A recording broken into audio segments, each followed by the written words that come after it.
एका रानात एक ससा राहत होता. छोटासा गुबगुबीत पांढरा शुभ्र ससा. रोज तो रानात फिरायचा. शेंगा, वाटाणे, कोवळा पाला असं काय काय खायचा, खेळायचा. एक दिवस तो असा खेळत असताना तिकडून एक मोठा कोल्हा आला आणि सशाला म्हणाला, ससोबा, आता मी तुला खाणार. आणि असं म्हणून त्या कोल्ह्यानं एकदम ससाच्या अंगावर छेद घेतली. पण ससा चपळ होता. तो लगेच बाजूला झाला आणि धूम पळत सुटला. कोल्हा सुद्धा त्याच्या मागे धावू लागला.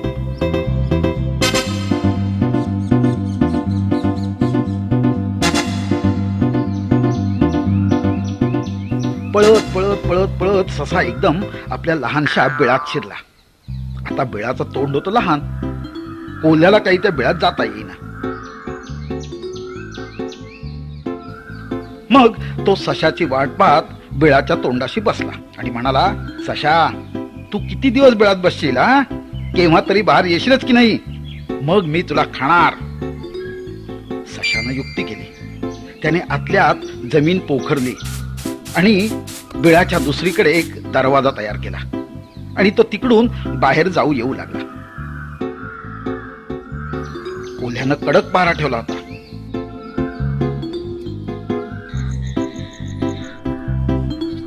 दोन तीन दिवसानंतर त्याच्या लक्षात आलं, अरे, हा ससा तर लबाड आहे.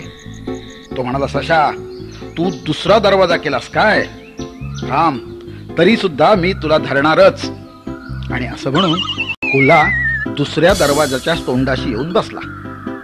तशी ससा पहिल्या दरवाज्यानं बाहेर गेला. पुन्हा कोल्हा पहिल्या दरवाजाजवळ आला. तसा ससा दुसऱ्या दरवाज्यानं बाहेर पडला. कोल्ह्याला काही ससा मिळेना. काही वेळानं तिथे एक रानबोका आला.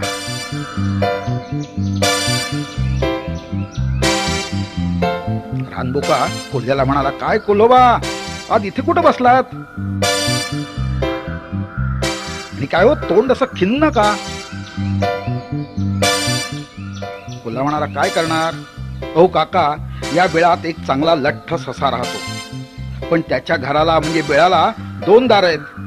मी एका दाराशी बसलो की तो दुसऱ्या दारानं निघून जातो. रानबोका म्हणाला, आपण असं करूया, आपण दोघे मिळून ही शिकार करूया.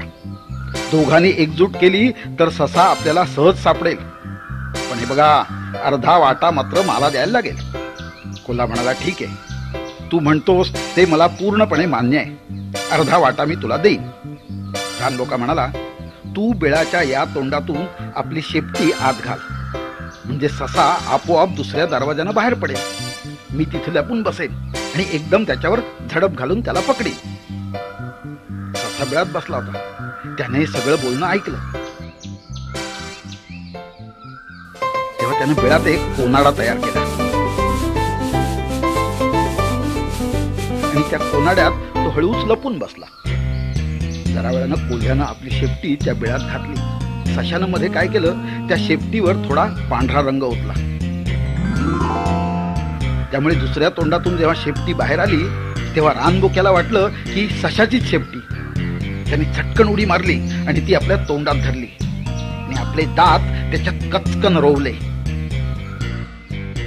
कोनाड्यात बसलेला ससा मुद्दाम मोठा मोठ्यानं ओरडायला लागला, हाय हाय हाय हाय हाय, माझी शेपटी धरली, हाय हाय हाय हाय, शेपटी ओढली, शेपटी ओढली, दुखते शेपटी माझी. सगळा जोर लावून रानबोका शेपटी ओढू लागला.